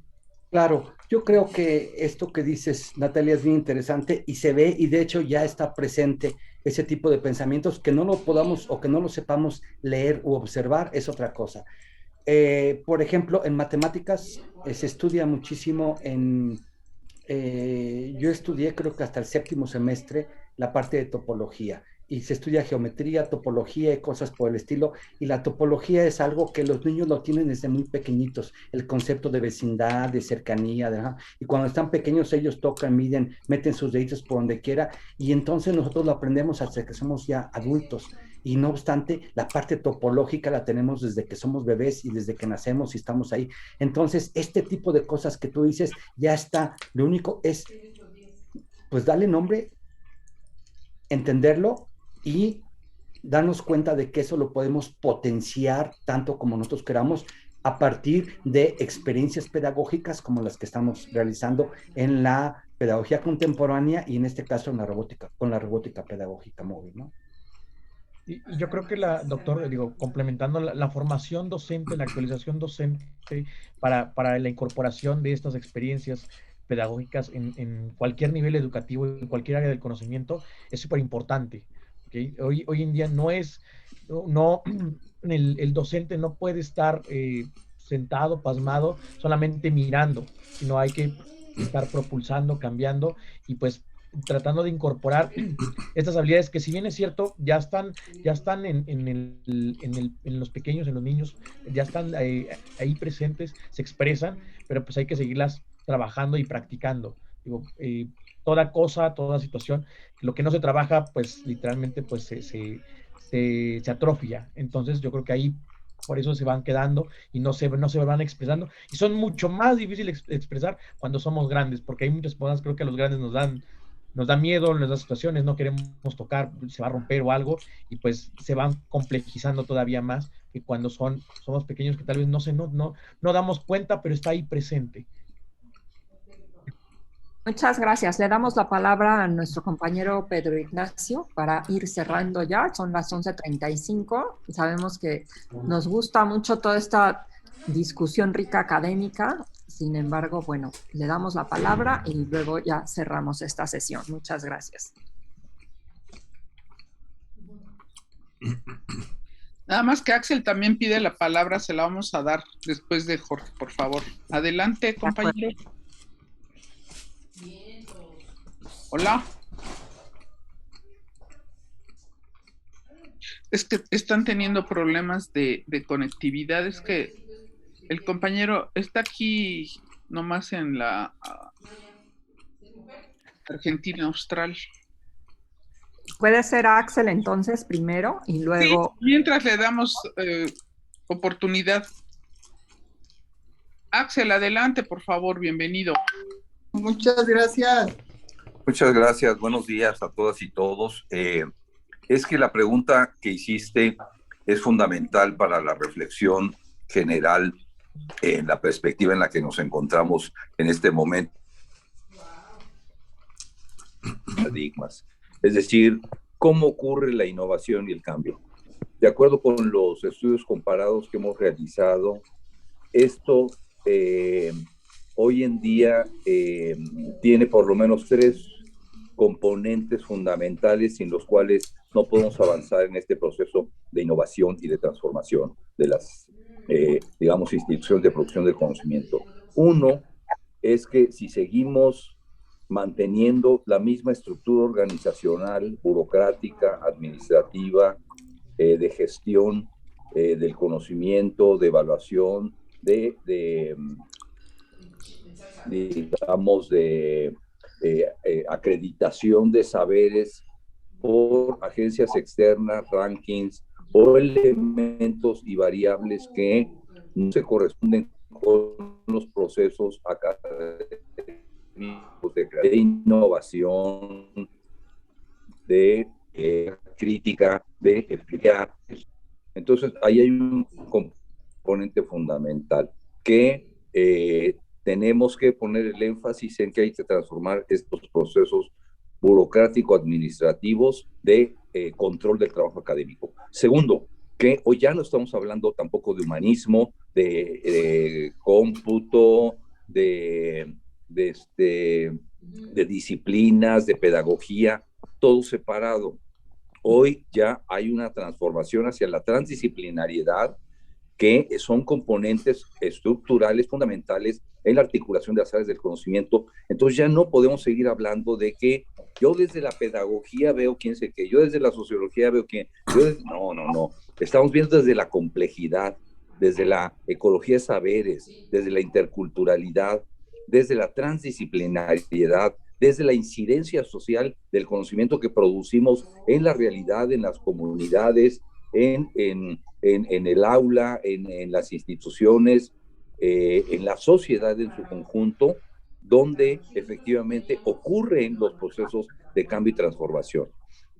Y en tercer lugar, me parece muy importante, al pensar en cómo se presentan los cambios, es que si no hay una visión prospectiva, si no hay una idea de futuro, si no hay a dónde ir, si no hay una perspectiva respecto de la cual uno genera los cambios con una orientación determinada, con una direccionalidad, no ocurren.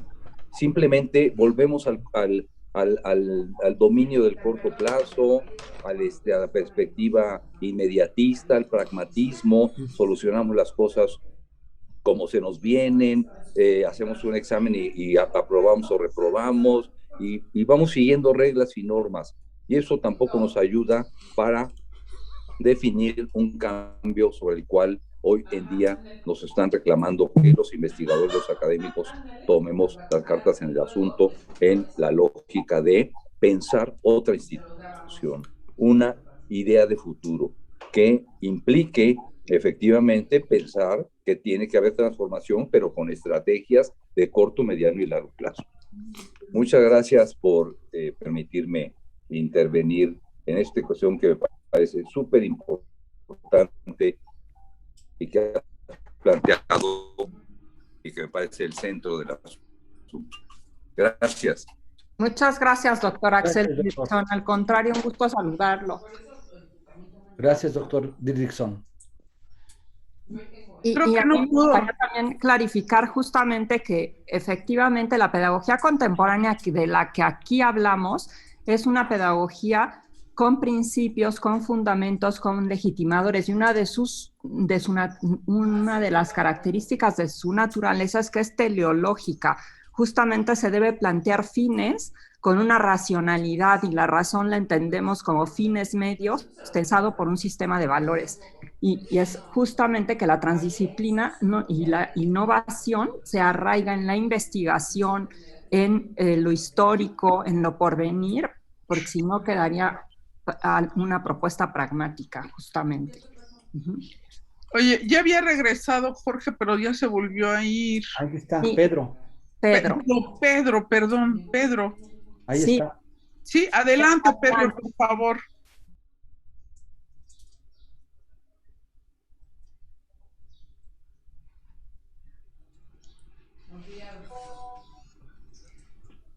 Hola. Hola. ¿Qué tal? Buenos días, buenas tardes acá. Un gusto ser recibido nuevamente por ustedes. Un abrazo enorme desde la Patagonia hasta la Argentina. Ahí estoy como muy gratamente sorprendido por lo que han presentado tanto el doctor como el ingeniero Josué.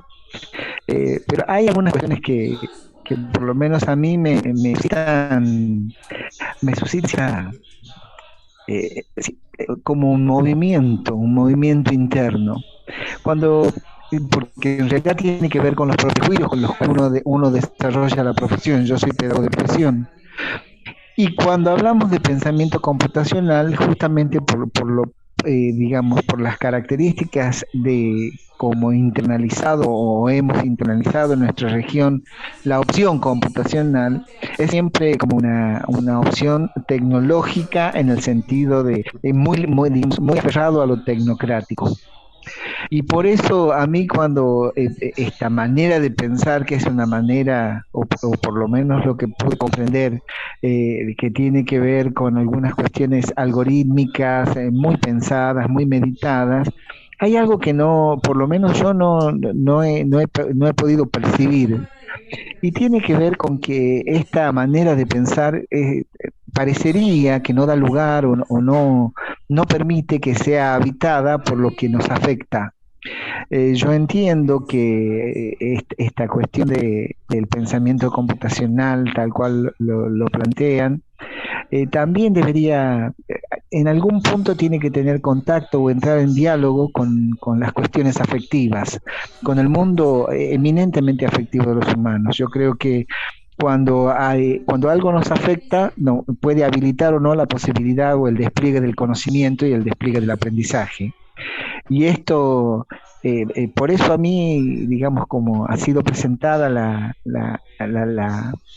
ponencia hoy, creo que hay un ausente, calculo que será un ausente con aviso, pero que es la dimensión afectiva del acto humano, del pensamiento humano, que no todo no es todo noxopraxia, por decirlo de alguna manera, no es todo conocimiento y práctica, sino también el ser humano es afectividad. O sea, nos motoriza la afectividad, nos alimenta, nos hace humanos.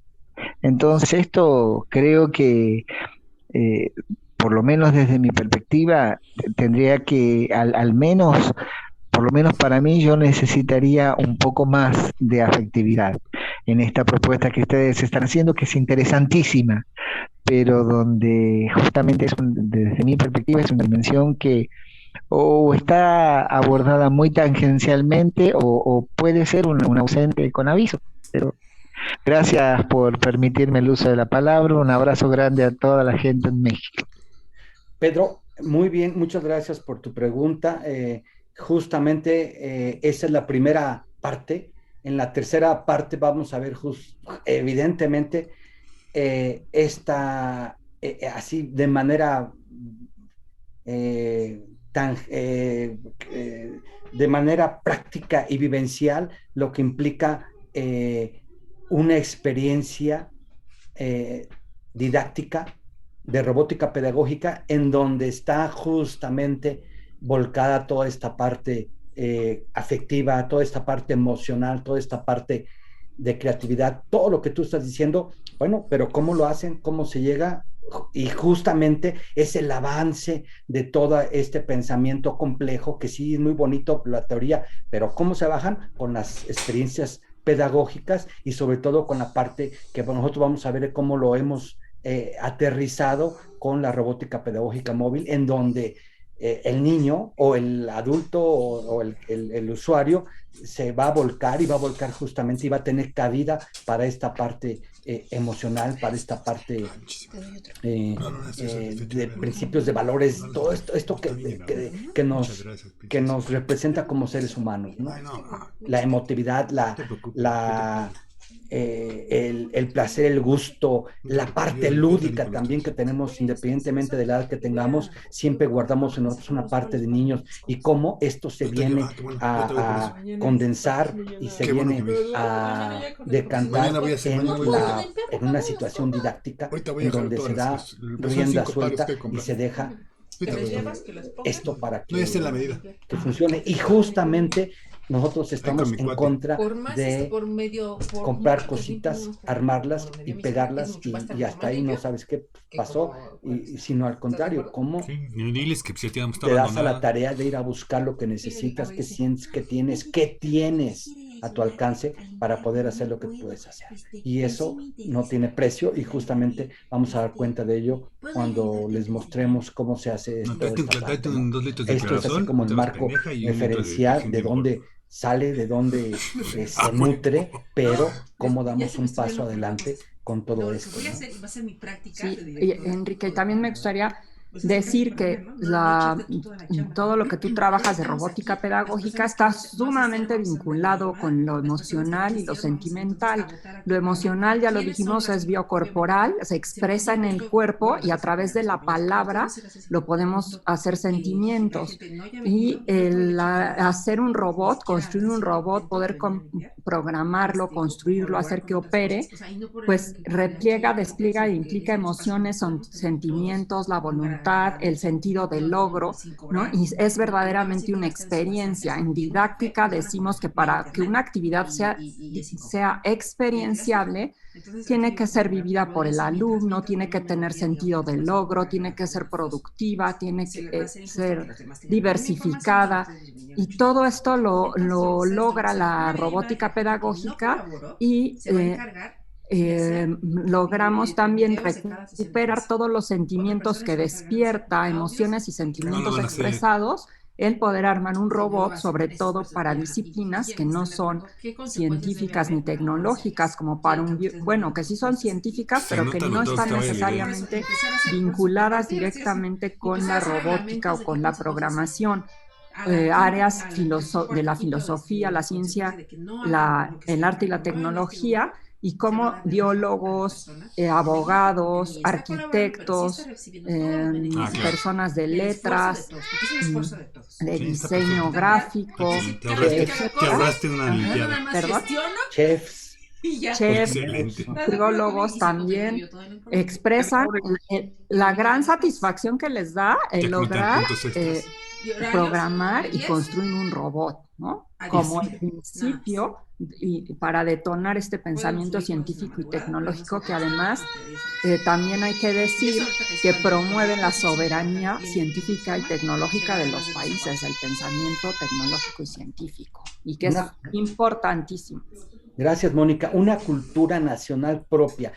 Pedro, yo te diría, fíjate, lo interesante de toda esta propuesta que vas a ver en 2 semanas es cómo a partir de su propio lenguaje natural, sin que te violenten con un lenguaje artificial o con el inglés o con el francés o con el alemán, ellos son capaces de dar cuenta de su gusto, de su satisfacción, de sus sentimientos, de sus angustias, de sus logros, de todo, a través de su propio lenguaje natural, y a partir de ahí crean el conjunto de instrucciones para controlar su dispositivo, y donde nada más se conjunta de una manera natural todo esto, pero nada de imposiciones, de barreras lingüísticas, ni nada, sino a partir de lo que eres, lo que vives, lo que sientes, lo que quieres, produces cosas que te dan satisfacción y que te van a dar el sentimiento de logro, la autoconfianza y todo lo que implica. Ya lo verás, digo, y me gustaría que a lo mejor, pues si hay cosas que faltan, que evidentemente deben de faltar, pues cómo las podemos complementar. Pero esto de la programación no es la programación por la programación, sino la expresión de lo que tú quieres hacer a partir de tu propio lenguaje natural, sin ponerte barreras lingüísticas, ni de lenguajes naturales, ni de lenguajes artificiales. Para nosotros, nuestra lengua materna es el español, y es lo que hacemos, y lo estamos trabajando con español, y a partir de lo que tú generas y propicias. Nada de cuestiones artificiales. Y esto tiene que ver con las narrativas tecnopedagógicas digitales, que es también otro concepto que quisiéramos, trabajar en la tercera plática de este grupo de conferencias. Muchas gracias, Enrique. Pues sabemos que esto no se agota. Bueno, ¿me permites nada más un comercial porque alguien pregunta qué es RPC y casi me infarto. Es Red Pedagógica Contemporánea, que es lo que estamos promoviendo hace mucho tiempo y que nos ha permitido organizar, reorganizar, pasar de lo simple a lo complejo y al revés. Y gracias, Mónica, para que este mes, y queda pendiente una pregunta que decía que si cuáles son las disciplinas filosóficas transformadoras. Se las decimos ya sea en el chat o en la comunidad esta que está armada en el WhatsApp, o la próxima vez, porque me parece que son preguntas que dan para un ciclo de conferencias. Y adelante, Mónica, disculpa, pero casi me infarto. Muchas gracias, Julieta. La red pedagógica contemporánea la explicamos en el principio del video que está en el YouTube. Ya lo compartimos en el chat. Este es el segundo ciclo de conferencias. Las 4 conferencias anteriores, que fueron pedagogía y psicoanálisis, están en el canal de YouTube y las pueden ahí revisar. Estamos sistematizando todo esto. Hemos tenido una muy buena respuesta. Agradecemos muchísimo su interés y su asistencia. Estamos armando un grupo de WhatsApp en donde se van a compartir los registros para las siguientes, donde compartimos la liga y donde estamos también automatizando que ustedes puedan descargar directamente sus constancias, porque a través del correo ha sido muy difícil enviarlas, a veces aunque están bien escritos se rebotan, etcétera. Aquí están las conferencias que siguen. En el mes de julio les vamos a preparar una sorpresa porque va a ser el mes olímpico y vamos a trabajar también sobre ese tan interesante que es la cultura física. Y todavía el 19 de junio tenemos lenguajes naturales y lenguajes artificiales, y el 26 de junio la robótica pedagógica móvil. A quien le interese conocer más acerca de lo que estamos trabajando en la red pedagógica contemporánea, tendremos un congreso internacional el 1, 2 y 3 de diciembre. La convocatoria está en nuestra página web, y también tendremos un seminario en extenso para acabarnos de formarnos como interlocutores en la pedagogía contemporánea, como lo trabajamos desde la red pedagógica. Y si son profesores, alumnos, investigadores, acérquense con nosotros, podemos ofrecer descuentos y becas. Aquí trabajaremos las experiencias pedagógicas contemporáneas para la innovación, que son experiencias propuestas por la red, por los que conformamos la red, Julieta, el doctor Enrique Ruiz Velasco, yo y todos nuestros demás miembros. Y aquí también vamos a trabajar una sesión de robótica pedagógica móvil, justamente para que ustedes también tengan esta experiencia y aprendan cómo es una propuesta transdisciplinaria de intervención y de transformación para propulsar el pensamiento complejo, computacional, holístico. Y bueno, pues eso es todo, y para que puedan conocer más de la red, aquí está nuestro correo de contacto y nuestra página. Muchas gracias, que tengan un lindo sábado y fin de semana, y nos vemos el próximo sábado. Muchas gracias, hasta luego. Muchas gracias, hasta luego. A todos. Gracias. Adiós, hasta luego. Excelente, hasta luego, Enrique. Gracias, buenas tardes. Gracias, hasta luego, buenas tardes.